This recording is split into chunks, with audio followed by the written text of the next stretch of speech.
there, my name is Taylor Ruddle. I'm a stand-up comedian based in Christchurch, New Zealand, and I like posters. First of all, I'd just like to apologise for the delay in between this episode and the first episode of the Poster Podcast. I'm not sure if there are actually many active listeners out there, but just in case you are one of the few who listened to the first episode and have been waiting for the second episode, I do apologise for the delay. I'll get into this more at the end of the episode in the After Dark section, but I have had a pretty rough New Year's, to put it lightly. I was up in Motueka doing a stand-up comedy show on the 29th of December last year, and on the way home I could feel myself getting sicker and sicker, and I actually thought I had COVID for a second time. It's currently the 9th of January, and I'm still recovering from whatever I had. I've tested negative for COVID heaps of times, so I think it's just your typical flu.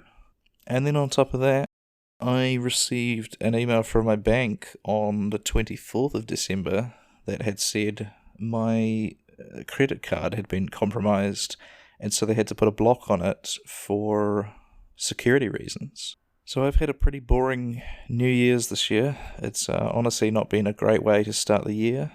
I don't want to complain too much about that ahead of the podcast, so if you want to listen to me complain more about how annoying my New Year's was, keep listening or skip ahead to the After Dark segment.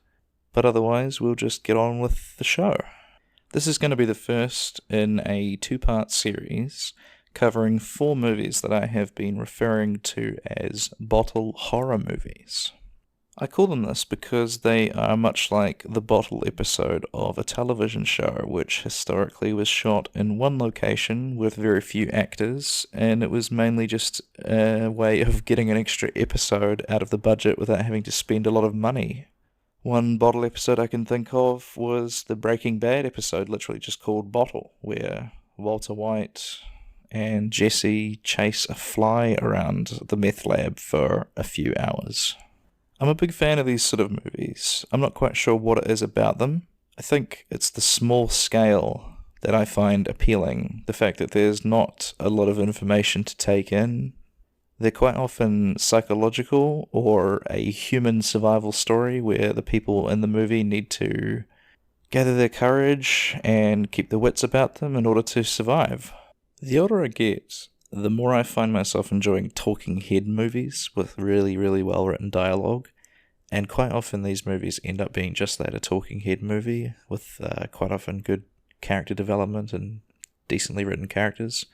So I think that's what appeals to me about them. And as I watch them, I quite often imagine what they would be like if they were performed in a theatre on stage, like as a play. Which I think I got the idea for that from Quentin Tarantino saying that his The Hateful Eight, which I more or less consider a bottle movie, he said that he could write that as a play. He would just skip the stagecoach scene at the start. So I've selected 4 movies for this. Well, when I was conceiving the idea, I had the idea in mind to do 4 movies in one episode, as well as some honourable mentions. But I guess I got a little bit carried away, and the segments became longer than I expected, so I'm going to split it into 2 episodes. In the first 2, we are going to talk about the movies Fall and the movie Buried. So we have a nice little air and earth duality there. And in the following episode, the next week, I'm going to talk about Frozen and Crawl, which we have an ice and water duality there. I was unable to find any movie about fire, because if I had found one about fire or lava, we would have had quite a cool little Avatar, The Last Airbender, earth, air, fire and water thing going on. But I think unfortunately, just due to the fact that fire is so fast moving, it would be quite difficult to make some people trying to escape a fire last for 90 minutes. As I believe the commercials tell me that you die in about 3 minutes if you can't breathe. So anyway, I'm not going to waste any more of your time. I am going to do an After Dark segment after I talk about the first 2 podcasts.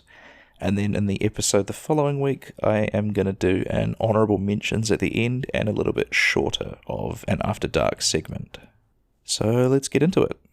Oh, and before I forget, I'm doing a little bit of an experiment with this episode in which I'm going to add some very subtle ambient sound effects to the background of the movie segments corresponding to what the movie is about. As I've been told that my voice and speaking style tend to have a little bit of ASMR-ish qualities to it. And I'm the kind of person that likes to listen to podcasts late at night when I'm going to sleep. So I think with this podcast, I'm going to be trying to create the sort of podcast that I would listen to myself. And I'm hoping to create a nice little cozy environment. The vibe of the podcast I want to be quite cozy. The sort of thing you could listen to wrapped up in a blanket on a rainy day. But if you don't like the ambience, let me know in the comments, and I will tone it down or stop doing them completely. And if there's enough pushback on the ambience, I might just release an episode that's just me talking. Anyway, on with the posters.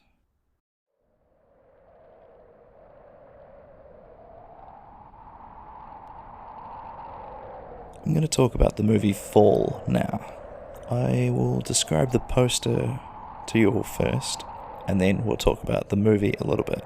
So the poster was designed by somebody called Richard Rowe. That was due to, I learnt about this on the Imp Awards website. That's a website that you're going to be hearing a lot from me. It's one that I've just discovered myself, and it has a fantastic database full of movie posters and information about the designers and the studios and everything like that. It's it's an awesome website for a movie poster nerd like myself to look at. So the poster for Fall has the background of a desert. The camera angle, if you will, is from very high up above the desert, and the background is a gradient going from blue in the top right to an orange in the bottom left. In the background you can see some hills or mountains, but they're very pale up against the sky to show that they are far away. At the very top of the poster are the white lettering saying "Fear reaches new heights." Slightly underneath the lettering and to the left corner of the poster is a very bright sun with a lens flare effect on it. Stretching from the top right corner of the poster, going all the way down to the bottom left corner of the poster, is a long, skinny TV tower, radio tower. It has a small hexagonal platform on the top with a long, skinny pole sticking at the top of it with a red light at the end of the pole. There are two women at the top of the tower. One woman sitting on the hexagonal platform at the top, and another woman falling down the side of the tower with pieces of ladder and other debris falling down beside her. The woman on the top of the poster is reaching down, and the woman falling is reaching up. You can see two birds flying close to the tower in the background, and then at the very bottom of the poster it says the words "Fall," and then in small letters beneath that it says "Dropping soon." So now I'll talk about the movie a little bit. I'll give you a basic synopsis first, and then you can decide if you want to pause the podcast and go and watch the movie and then come back and listen. The gist of the movie is there are two young women who are kind of adrenaline junkie, rock climber, outdoorsy type people. And at the very start of the movie, one of them, the main character, her fiancé dies in a rock climbing accident. This pushes a little bit of a wedge between the two women, and they don't hang out a lot anymore. The main character, she quits climbing altogether, becomes a bit of an alcoholic, and they don't see each other for a long time. And then on the 1-year anniversary of her fiancé's death, the other friend, who's a bit more of an adventuring type, comes back and convinces her to climb with her to the top of this disused TV tower so that they can scatter the ashes of her friend's fiancé. But as you can imagine, this doesn't go to plan. So if that sounds like your cup of tea, go ahead and pause the podcast now and go and watch that movie. I'm going to talk about the movie a little bit. So off the bat, the thing that I liked the most about this movie is that I found the two main characters were both quite likeable in their own ways. So the two characters were Becky, who is the one who lost her fiancé at the start of the movie, and she seems like she's the more level-headed out of the two. She seems a little bit more quiet, a little bit more introverted, and she is our main character for this movie. Her father is actually played by Jeffrey Dean Morgan, and he's a very sweet, like, well-meaning father in this movie. And after you've only seen him as John Winchester and Negan in The Walking Dead, it's quite a whiplash to see him being a very sincere, like, loving, pragmatic father. The other main character is Hunter, and of the two, she's definitely the more adventurous of the two. It doesn't actually say as to whether she's making her living as a YouTuber or she just does YouTube on the side, but she seems to be presented as though she's got a lot of followers on YouTube. And the main thing that I found really likeable about these two characters is that the friendship seemed very genuine between the two. And I've also often spoken about how you don't tend to see very genuine friendships between two female characters in movies that often. You have all sorts of movies with the two buddies, Rush Hour, Superbad. There's just two off the top of my head. And I thought it was really cool to see a movie with two women who were just genuinely good buddies. Another thing recently that I'd seen with two women characters who are very, very just wholesome friends was the two hobbits in Lord of the Rings, Rings of Power. I'm spacing on their names right now, but that was just a really genuine, wholesome friendship that I liked quite a lot. And the dynamic between the two is Becky is obviously a lot more reserved. She's not as keen to climb this tower, and Hunter wants to push her to get her out of her comfort zone and face her fears. So that's the kind of dynamic that the two characters have. Becky is low confidence, Hunter is high confidence, and Hunter is often encouraging Becky. I think Hunter is presented as though she's a better climber than Becky, although you do see Becky do some really impressive stuff later on in the film, so it might be that she's just as good as Hunter, she's just not as confident. So as you can imagine, their plan doesn't go to plan. They actually get to the top of the tower pretty quickly. I had it in my head that they were going to be stuck in the middle of the tower somewhere on the climb up, but it's actually right on the top is where they get stuck on the hexagonal platform. I think what's happening is they're falling around a little bit on the top, and Hunter is that friend who will, if you mention that something seems loose or sketchy, like a railing, they will jostle it and shake it around, which was one thing I didn't like about her character. It's just I've known people like that, and they're a liability. So they get stuck at the top, and they start trying to brainstorm ways that they can call for help, because they realize they had cell phone service at the bottom of the tower, but not at the top of the tower. So they begin trying to think of ways they can cushion one of their cell phones in a shoe.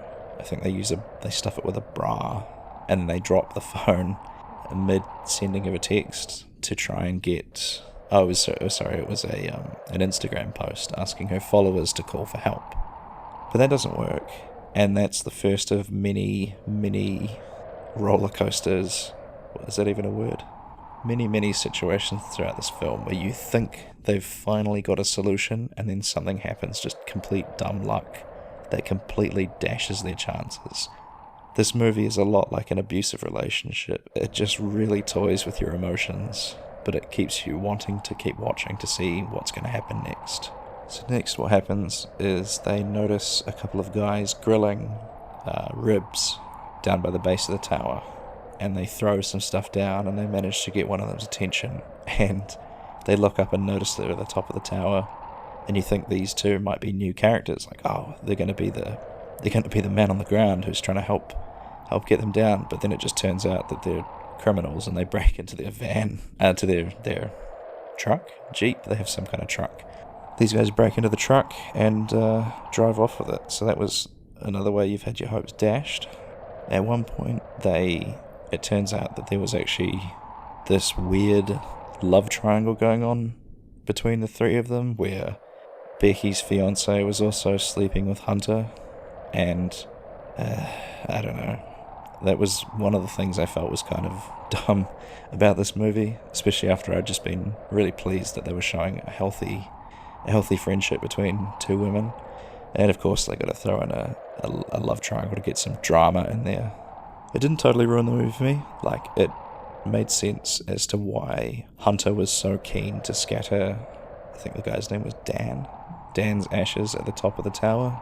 that kind of made sense, but I thought that was kind of lame. I didn't really need the love triangle in this movie. So next they try to climb. No, they use a rope. Excuse me. They swing down. There's like a little satellite dish about halfway along the top of the tower. It's hard to explain. The first half of the tower is like a square boxy frame. They're climbing inside, and then the last little bit is just a pole with a ladder hanging off the side of it.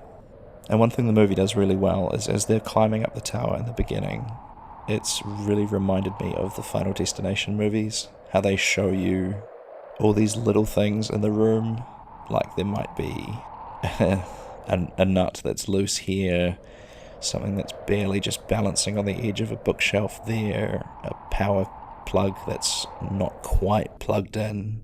And the movie's really well made in that sense that as they're climbing up, it's just cuts to things like a cable tied to the ground that's shaking really violently, or it's constantly showing you how old and rusted and run down this disused TV tower is. The rungs of the ladder fall out, you see nuts that are loose. The whole climb is a really tense part of the movie. It's very well done. I thought it was great. It made me feel like I was watching a Final Destination movie. So there's a point in this part of the movie where Hunter actually leaps from the satellite dish that she's sitting on and grabs a backpack that's hung on the rope that they lowered down. That was why she had to go down. It's because their bag with their water had landed on the satellite dish. And then once they get the pack up to the top, they have to recharge a drone that was in Hunter's backpack. And she does that by using a trick that Hunter taught her at the start of the movie, where if you unplug a light bulb, you can apparently you can connect the prongs of a charger to it, and apparently that will just recharge whatever it is that you're holding. So she has this really great scene where she's hanging from the top of that beam, the stick with the light at the top of the tower. She's got to hang on for as long as she can to give the drone as much time to charge as she can.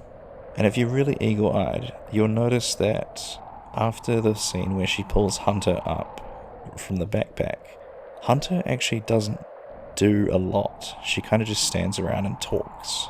So they charge the drone up, they get back down, and this is the second or third time that the movie dashes your hopes, because as soon as the drone flies close to the restaurant that they were going to call for help at, a big truck comes flying past and just completely creams the drone and dashes their hopes again. And then at this point, there is a crazy twist. I'm going to give you the warning now. If you haven't seen the movie and you don't want to be spoiled, stop it now and go watch the movie. At this point, it turns out that Hunter actually died when she leapt down to grab the bag. There was a scene that showed her leaping, and I guess in real life she missed and she landed on the satellite and got busted open somehow and actually bled out on it. And the way the reveal done was freaky, because Hunter's just sitting there all dead-faced, and Becky asks her for her shoe, and she says, "But my shoe's down there." And that's when you go, "Ooh, what's going on here? This is creepy, I don't like this." And then Hunter turns her head and you see she's covered in blood, and then you see all the flashbacks happen, and it turns out she died, and there's been vultures eating her body, and it's all gross and really gruesome. And then at an end of the movie that I totally did not see coming is Becky. I'm not sure whether this is one thing that I could be wrong about this, but it shows her sleeping at the top of the tower, and a vulture comes down and starts pecking at her. And then I like to think that she was waiting for the vulture to do that, because earlier in the movie, Hunter says that if we stop moving too much, the vultures are going to move in. But I've seen it written that she was just asleep and she woke up when the vulture started pecking at her. But I like to believe she was doing it on purpose. So she springs into action and kills this vulture and then eats it for energy, because before that point she had been talking about how she was tired and she didn't have any energy because they didn't have any food up there. and they were stuck up there for a few days. I think it shows them sleep up there twice. So with her newfound energy from eating this raw vulture, she straps herself to the top of the tower, she leaps down, she lands onto the satellite dish, she, in a twist, I didn't see this coming at all, but she actually stuffs her phone into her shoe, and then she stuffs that into the body of her friend, and then kicks her friend off the tower in the hopes that her body will cushion the phone enough so that it doesn't break when it hits the ground, and the text message will send and somebody will be able to get help. And would you know it works. Her father gets the text message and calls the emergency services. I guess they flew in with a helicopter and rope-bladed her down or something, and it's a happy ending for everyone except for Hunter and probably Becky being pretty traumatized because of that experience. I can imagine she's not going to go climbing for a long time again after that. That's one thing I always think to myself is after these horrific experiences that characters go through in these horror survival movies is how do you just turn up to your job on Monday after that for the rest of your life, after you've gone through this crazy, having to eat a raw vulture and stick a phone inside your friend's body and kick it down a tower. It just seems impossible to carry on with normal, like going to the groceries. It seems, I can't fathom it. But I guess that's us, that's just humans, isn't it? So I'll talk a little bit about how well I feel the poster does in terms of relating to the movie, and I think it did an awesome job. Like, the scale of the poster, given how far back you are from the Earth, and there's this beautiful curve on the tower in the poster, which makes it feel like it's being shot through a fisheye lens, and it just gives this awesome sense of being up really high. The lens flare in the top left does a great job of making you feel like you're being blinded by the sun, because it would have been really hot up there. Both of the girls are very sunburnt by the end of the movie. And the fact that they're so small at the top of the poster is an interesting choice, because you don't actually see the actors' faces, but it does an awesome job of kind of impressing upon you the absolute scale of what's happened and just how utterly alone and helpless they are at the top of this tiny little steel hexagon at the top of a disused TV tower. The version that I found on Imp Awards, it only has the tagline of the film, "Fear reaches new heights," and the words "fall dropping soon" on it. So I wasn't sure if this was the official release of the poster or if it was just something for like Netflix or something like that. So I did a little bit of research, and I found another couple of versions that are very interesting in how different they are to the main poster. The second one that I'm talking about now, it's the same gradient of the background. I honestly think it might be the same texture or the same image that was used for both. I imagine the designers were just given a bunch of assets to use. And the difference between this poster is it's zoomed in a lot more, so you can see the face of Becky. You can't see the face of Hunter, but the angle is slightly different, and it's showing Hunter reaching over the edge of the hexagon at the top, and she's grabbing onto Becky's arm. There's no debris being shown around falling off, but it's just an interesting choice in that you can actually see the actors, the lead actor's face in this poster. I think I prefer the one that I talked about first, just because it makes you realize how small the two characters are, and it shows how screwed they are in that situation. And then I found another version of the poster which is very similar to the second version, except the background's different. It shows you less of the sky, and it just shows the brown ground of the desert below them. I think I prefer the version that shows the sky, just because it gives you more of a feeling of height, whereas if you can just see the ground, it doesn't feel like they're actually up in the air at all to me. But other than that, the poster is very similar. You can see the main character's face a little bit more clearly in this version, but otherwise, I think the original version nailed it. So I can definitely recommend you go and watch the movie. I really enjoyed it, and because it was obviously one of these bottle horror movies that I find so appealing, but it's very well made. It's just a very well shot movie. I thought all the characters were likeable to an extent. They're definitely probably my favourite main characters out of the main characters of these little bottle movies that I'm going to be reviewing today. There was a little bit of stuff about that whole don't let your fear limit your... what was the saying? Don't let your fear of death limit your life. I really messed that saying up. I think the movie was trying to impress a message onto us of something like that, but to be honest, it was kind of lost on me.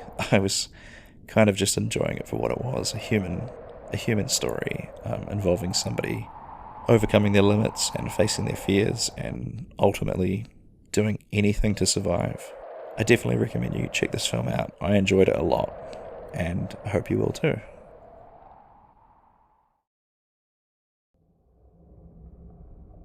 So the next movie I'm going to talk about is the movie called Buried. Now this is one that I saw for the first time quite recently, and I actually really enjoyed it. I'll give you a little bit about the movie before we start, and then you can decide as to whether you want to watch it or if you just want to hear me talk about it.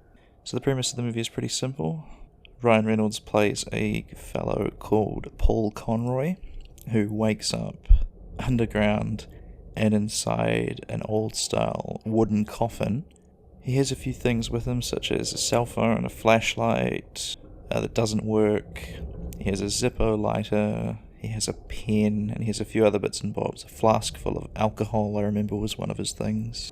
And the movie is basically just him trying to get out of the coffin. It was really interesting because it's about 90 minutes, and you would think it would be a struggle to fill up that whole time with just him inside the coffin and trying to get out, but the movie just sort of flew by, and even though he's in one place, quite a lot of things happen to advance the plot that you hear over the phone and stuff like that.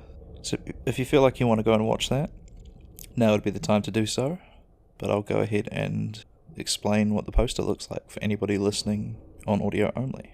The poster was actually what kind of drew me to the movie in the first place. It is literally just a black rectangle with sans serif white lettering at the top with a very large leading in between the letters that says the word buried in capital letters.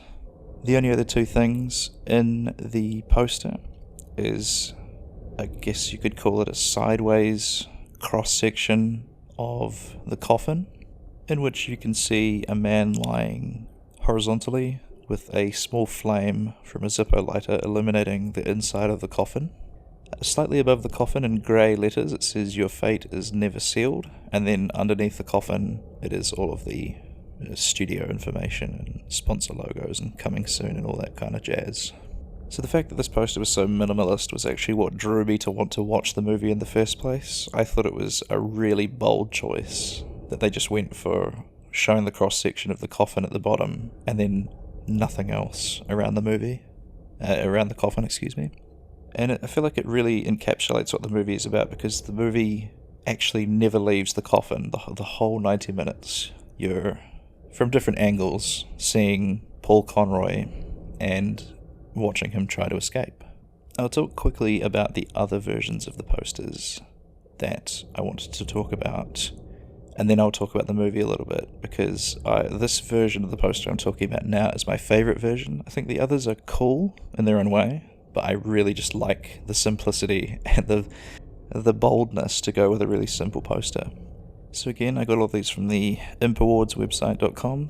Big thank you to those people. This first poster was designed by All City, according to Imp Awards. I'll just go through some of the others quickly now. So in the version that's on screen now, it is a lot similar to the first one I talked about, but it is zoomed in significantly. The background, you can actually see the dirt texture, and it also has a little icon for the Sundance Film Festival on the top right. This version has some lettering towards the top of the poster in the centre. It says 170,000 square miles of desert, 90 minutes of oxygen, no way out. Underneath that lettering is the word Ryan Reynolds, and then the title Buried, and the letters are again white. They are sans serif, they're capitalised, they have quite a lot of leading in between the letters. Sorry, I just realised I'm using the word leading wrong. Kerning is the word I'm thinking of. My brain's still a little bit scrambled from being sick, I apologise. The kerning on the letters is spacing. We'll just say spacing. That's the easiest term to use. The letter spacing is very wide, and in place of the I, we can see the flame from the zipper is where the I would be. The rest of the letters are distressed towards the bottom, almost as if they are being buried from the bottom up. We can see the sort of upper torso and head of a man lying on his back, and really interestingly enough, the face of the man is hazy, I suppose you could say. His mouth is open and he looks like he's panicking. I feel like this does a great job of capturing the claustrophobia of the movie. Like, it must have been so stuffy inside that coffin. He's constantly burning the Zippo lighter, he's screaming and thrashing about. It must have been really sticky, and I think they were in the desert as well, so it would have been hot.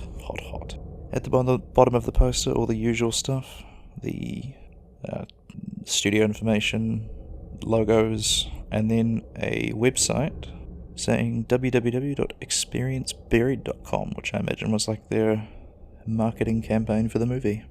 This poster I like, and I think it's having the dirt texture around the edges does a really good job of... It feels more realistic to me than the pure black background, but I understand why the black background used a black background as more of a symbolism thing than a literal he's under the dirt type thing.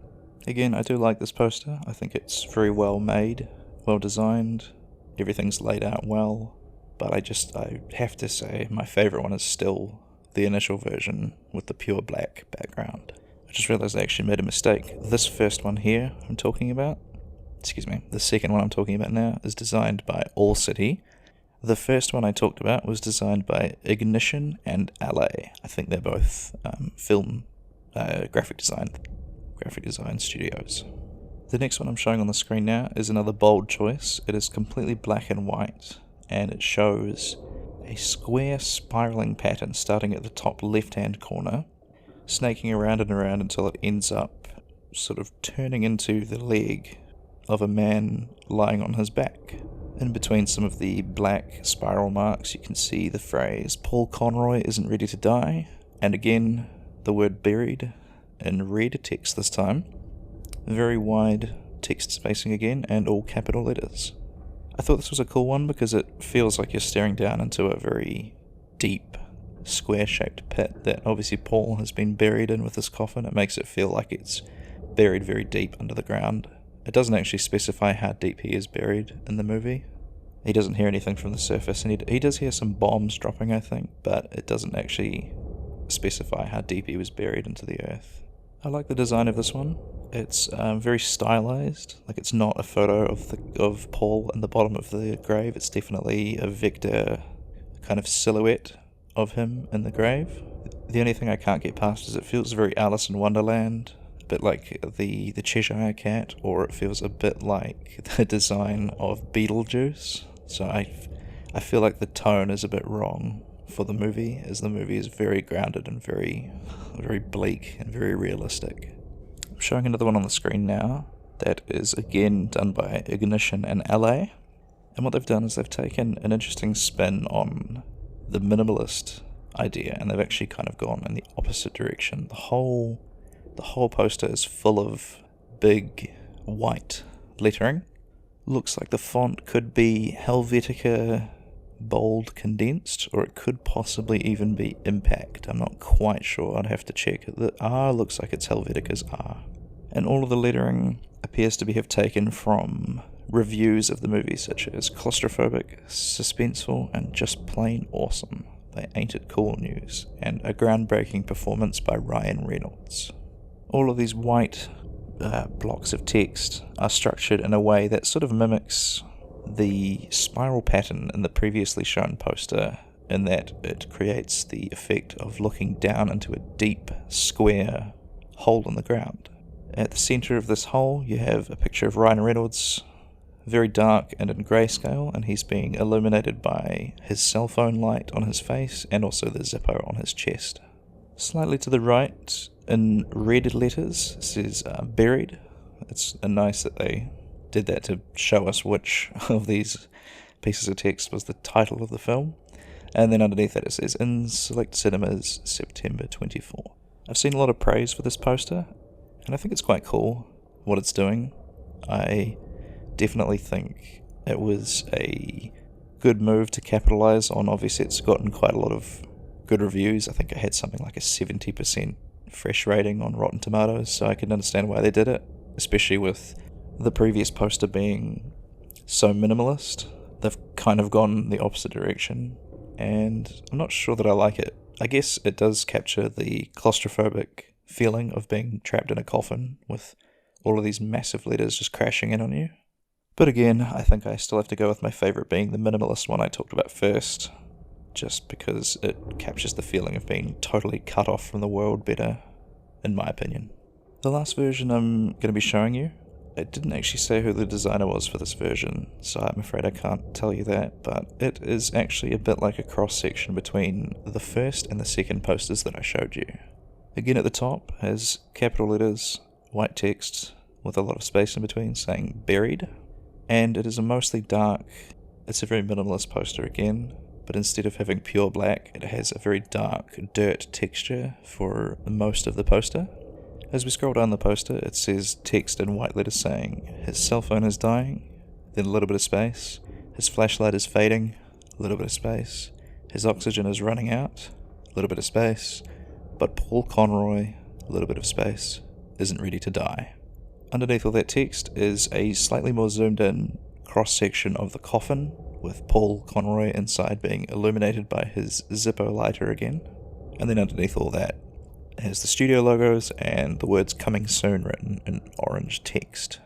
If you're watching along, you'll be able to see what I mean when I say this is like a perfect cross in between of the first and the second posters, and that it takes a few elements from both. Like it shows the cross-section smallish but much bigger than the first poster, and rather than having a pure black background, it takes the idea of showing the dirt texture from the second poster that I showed you. I quite like this one actually. I don't know if I like it more than the first one, but I think the text cascading down the page and feeding you little pieces of information adds a lot of character to the poster, which I feel like could have added to the effect of the first minimalist one. I feel like the first poster had the size of the coffin better because it was so small, and it felt like it created more of a example of how much dirt was in between Paul and the outside world. So let me know in the comments which version you like the most and why. I'd love to hear from you. I think number 1 is still my pick. I've just realised how much time I've spent talking about this one, so we'll talk about the movie a tiny bit and then we'll move on. So the first in my notes is it has creative credits, and that was one thing I thought was quite cool. It seemed like they actually gave it a logo in the credits. It was all of these bars moving up and down. It reminded me a little bit of the Archer intro as well as the Cowboy Bebop intro with the coloured bars moving up and down on the screen. I think the text they used in the credits was Impact, and they had I'm not quite sure what it was now. I think it was a yellowy rocky kind of texture behind the letters, and the letters were all distressed. It was quite a cool effect. It was clear that somebody had put some thought into the opening credits and tried to make it quite stylish, and I appreciated that. The other thing about this movie that stuck out to me, and it gave me so much anxiety, was just how unhelpful everybody was that he talked to. He manages to get the cell phone working, and then he tries to call 911 in the States somewhere, and the woman who's dispatching just does not care, doesn't want a bar of it, doesn't want to hear what he, like, almost treats him as if he's just a crazy person ringing up and yelling at her sort of thing. And then he gets through to the FBI, and they're equally as unhelpful, although I think they do put him in touch with the, I forget what his title was. He was the hostage negotiator. We'll call him that for lack of a better word. And then when he gets in touch with his work, he's not actually a soldier. That was a thing that was very clear. I think the enemy thought he was a soldier, and so they would pay a ransom for him, which is why he's been buried, but he's just a truck driver in Iraq, I think it was. I can't remember now. And his job are just so unhelpful. Like, their whole attitude is like Marcellus Wallace at the end of Pulp Fiction. Don't tell nobody about this. They want to try and keep it as quiet as possible, and they essentially just want to keep him there so that they can get through all their paperwork on their end and retroactively fire him, so that by the time he dies, he's technically already been let go from the company, and they don't have to pay out his life insurance, and they essentially just get to wash their hands of him. It was such a scumbag scene when he finally gets in touch with the HR guy at his work. I was just, it's just horrible, because in so many cases that's what the HR thing is like. They're more interested in, quote unquote, doing things by the book, when actually they're just trying to cover their own backside. It gave me so much anxiety how he just had no choice in the matter. It had clearly already been decided. They'd probably already been having conversations about it all day in the office, and then he was just hearing about it. It was a very good, another sense of being suffocated or having no agency over yourself. You're literally buried, and you can't, it's already decided for you. It's done. What are you going to do? You're fired. You've been fired since this morning. It's horrible.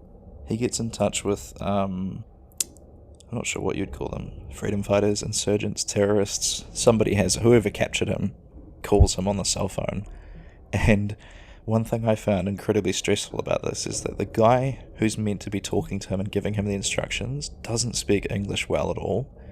And it's a bit like, I find that really stressful whenever I have to call my bank or something, and you get transferred through to a call center, and the person on the other end doesn't speak the best English. You're already kind of like, you don't want to be the Karen and freak out at them, but you're also sort of like not really.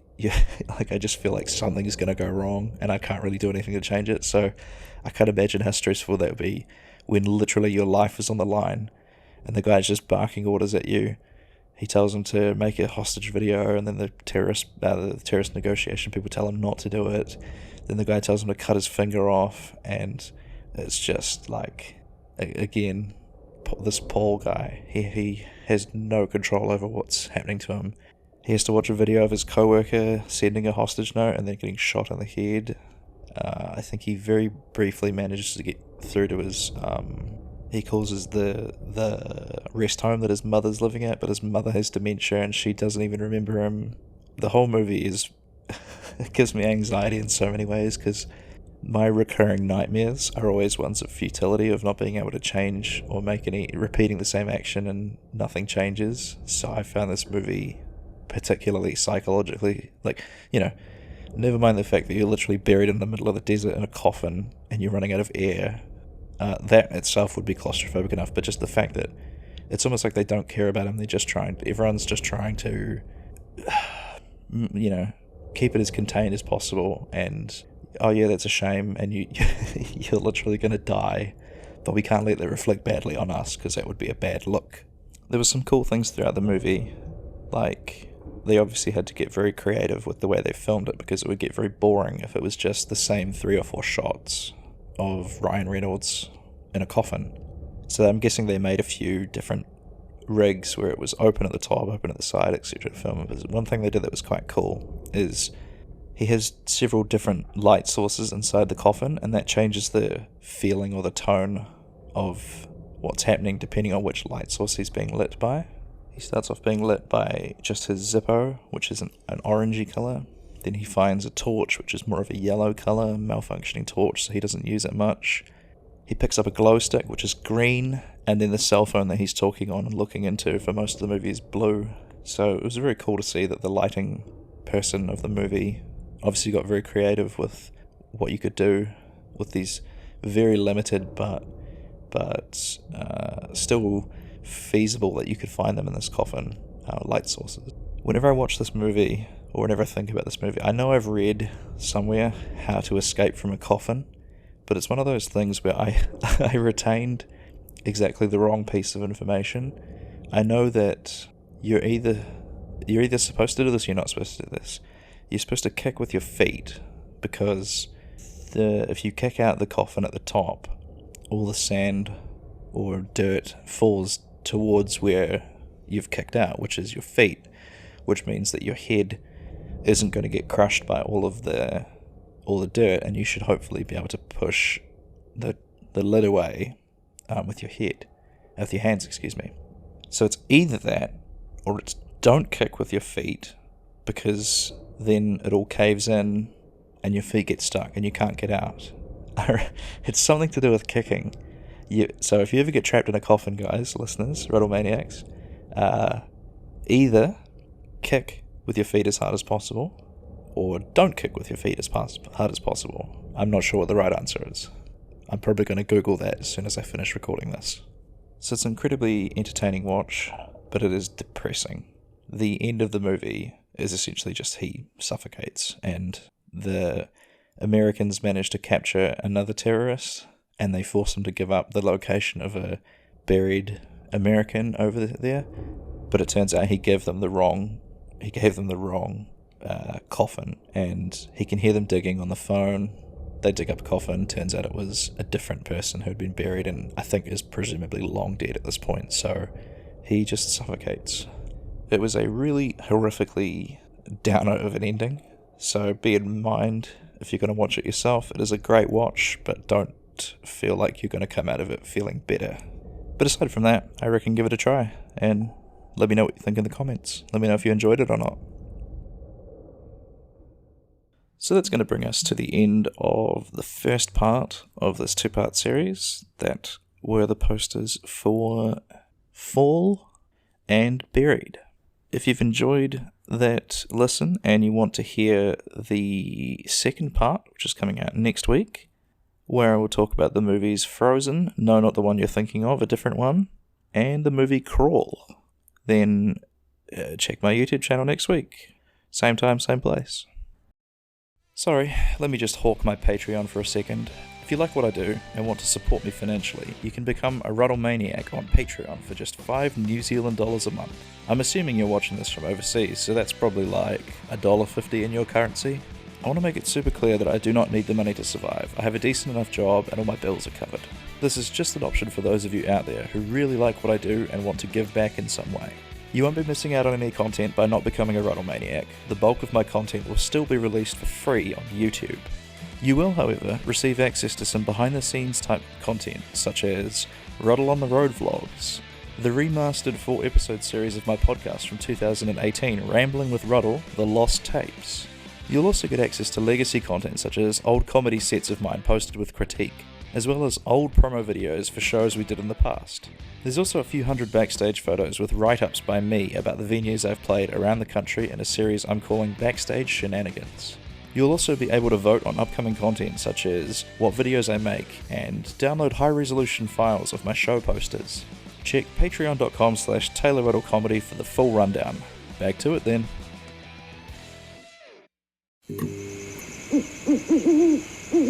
So that sound means we have reached the After Dark segment of the Poster Pod.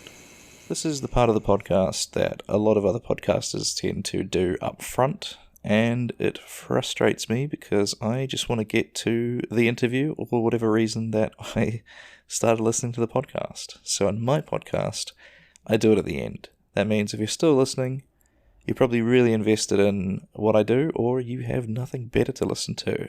Either way, I am glad to have you along for the ride. So as I said at the start of the podcast, I have had a pretty rocky start to 2023. I drove up to Motueka from Christchurch, which for those international listeners is about a 5-hour drive if you're not going too crazy on the road. And as it was over New Year, I think it probably took a little bit longer given that everybody's out with their caravans, their camper vans, towing boats, etc. So it wasn't a quick drive. I performed on a show for my good friend Ben Tito Caldwell, who runs a little comedy company called DIY Comedy.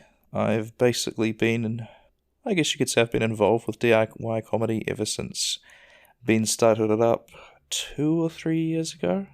I started out giving him a little bit of design advice for his posters, and sort of never stopped really. I've been designing these one-night stand posters for must be coming up 2 or 3 years now. It was a really good show. It was just unfortunate that the show happened on literally the hottest day of the year. I think we got up to about 31 degrees, which to people overseas might not seem like quite a lot, but we have a very cool climate in New Zealand, so most of us were sweating quite a lot at 31 degrees. The show went really well. I was absolutely drenched by the time it ended. Luckily they had some of the doors open so it wasn't too stuffy inside the restaurant. We played a restaurant and hotel called the Hotel Motueka, which is I'm guessing, heritage building that has been recently sort of done up and converted. It's got a restaurant, a bar, and then a gaming pokies room, whatever you want to call it. I wasn't really too sure what to expect. I was expecting it to be one of those gigs where you're standing on a rug in the corner of the room, but the Hotel Motueka actually really impressed me. They have a full stage area in the corner of their restaurant. It's got a proper stage, it has a really big, really powerful sound system, and all of the seats could be set up and moved around so that they're facing the stage properly. They do have some booths, which I usually dread, but they actually weren't too bad. Everyone seemed to be paying attention to the show. Booths can be tricky, as people tend to forget that they're in an audience. They feel like they're in a little cluster, and they just chat to themselves, and they won't notice if we just continue our little conversation and say our little inside jokes. But it's distracting. Don't do it if you're an audience member. And then the bar was at the back of the room, which is a great thing for stand-up, because it means that when people get up to go have a drink, they're not talking loudly right next to the stage. So overall, the room really impressed me. I definitely think I'd like to go back and play it again. If I was ever going to do a tour of New Zealand, I would absolutely consider adding Hotel Motueka to my little tour dates. I'd actually heard quite a lot of bad stuff about Motueka. I know some people that live there, and they didn't seem to think too highly of it, but I was expecting it to be super rural and sort of like working class and very like, how you going?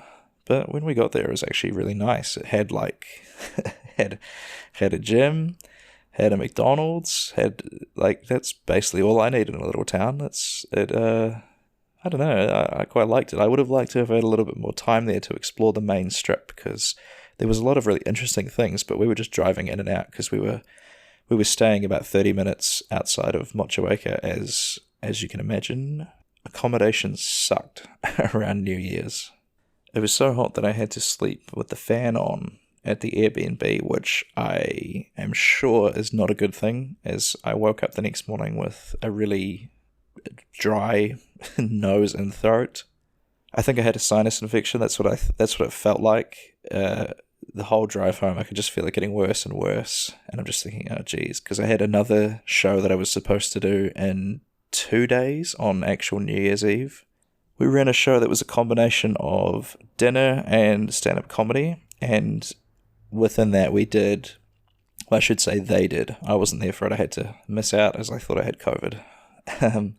They did stand-up comedy for the first third, and then the second and third thirds were our little improv stand-up comedy format called This One Time. Check out the trailer on my YouTube channel if you want to know more about this. It's a very fun little format. I'd highly recommend checking it out. I think if you've got a story worth telling, then definitely come along to one of these shows. So the other thing I alluded to in my opening was talking about my bank card getting compromised. I don't want to say too much about it in case I'm giving away information, but all I'll say is I think I know how I did it, and I don't intend to be purchasing anything from that website again.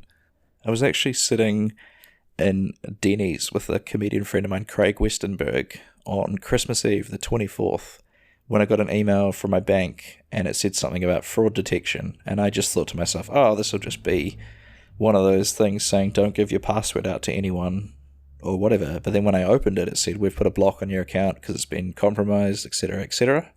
So that kind of put a damper on the Denny's for me. That kind of ruined my day. Because the thing is, I had to then call my bank and confirm that my card had indeed been compromised, so they cancelled the card entirely and put out a new card to me. And they said it was going to take about 7 business days to arrive. And as this was Christmas Eve, I had about 7 public holidays and weekend days over the next couple of weeks. Luckily, I've got my new card now, but that was definitely an interesting exercise in budgeting for me to experiment with. Christmas time really is the worst time to get your credit card information stolen. And to top it off, I was sick at the time, so I had nothing to do. I couldn't spend money, couldn't order food to the house. I was really just killing time for the last and first week of the year. I did realize something interesting is one of my relatives had given me a Prezi card, which to my international listeners is a bit like a temporary credit card. It was loaded with $50. And this really gave me an interesting idea in that you could still use it for online shopping and groceries and whatever you want. You could literally use it as though it was a credit card. But because it has a finite amount of money on it, I thought this could be quite a good thing for somebody who was trying to get their spending habits under control, to give themselves a bit of an artificial limit on how much money they can spend. What you could do after all of your bills are paid and your money's gone into your accounts is you could buy yourself a Prezi card and just have the agreement with yourself that that's all the play money you have to spend this month, and once it's gone, it's gone. And that way, hopefully, you'll not spend more money than you should, because once the money runs out, it's done for. You also get up to some creative ways to spend your money. Like, I finished the card off last weekend. Me and a friend went to Kmart, and we're kind of looking around for ways to spend the money. I think I had $15 left on the card. I ended up buying a knife sharpener, which was $9.50, and then I bought a small tube of plastic dinosaurs, because why not, right? I couldn't think of anything better to spend it on, and now my life has been made richer for having a small tube of plastic dinosaurs. I felt like a 5-year-old again. It was amazing. So as I've had a lot of time to myself, not able to really go anywhere or spend any money, I really knuckled down and started making some good progress on some projects that I've had in the works for a little while. It's been quite a productive end of year season for me, to be honest. I've got a lot of things checked off of my project list that I've had hanging over me for a long time. Like, I got my merch store more or less done and updated, which you can see by visiting www.taylorruddle.com/merch. That was a huge monkey off my back to get that one uploaded and all dealt with. I finished uploading most of the stuff to my Patreon, which you probably heard the Patreon plug before, so you don't need me to witter on about what's on that anymore. I've also finished about 12... Well, some of them are videos, some of them are shorts. They are all taken from a recording of This One Time, which was done in the Wonder Bar in Christchurch. I got some really funny stories out of it. I had to comb through the ones that I had filmed, and I ended up settling on 4 that I thought were quite good. So I edited them properly, put some camera cuts in them, put some subtitles, and then also made versions to go on things like TikTok and YouTube Shorts. Now, this process was absolutely agonizing. I basically came to the realization that I need to hire a video editor to do this kind of thing for me. There was a great book that my friend Laura Bruce, a fellow comedian, she recommended me. It is called Who, Not How, and it talks about the idea that I think mainly more in running businesses, but it's very applicable to stand-up comedians as well, as we are essentially a small business in ourselves. And it talks about the idea that your time is worth more to the company, quote unquote, by not being tied up in doing things like accounting and other admin, and in my case, editing videos. If we think of myself as a company, it makes the most sense. You could utilize the staff at hand to their fullest potential by having me writing jokes, performing comedy, and putting on shows, rather than sitting behind a computer exacerbating my RSI and adding subtitles to videos for social media. So that's something I'm going to be looking into in the start of 2023, is I am going to see if I can find maybe a recent graduate who wants to get a little bit of experience doing video editing and video content. I'll of course be paying them a fair wage. I'm just not quite sure if I can afford it that'll be basically the make or break thing, is if I can afford to pay them fair wages to do this kind of work, then I'll take them on. Otherwise, what I might have to do is just start stockpiling footage and then maybe saving up my pennies, saving up whatever money comes in from gigs and Patreon, and then hiring someone to do maybe 3 or 4 videos in one go, rather than having a person constantly working behind the scenes on creating video content. Another project I'm happy to get off of my list was creating the trailer and the branding for my Fringe show, which, I've signed the contract, so I think I'm allowed to talk about it now, is I'm going to be performing in the Nelson Fringe 2023. My dates are Thursday the 23rd and Friday the 24th of March 2023.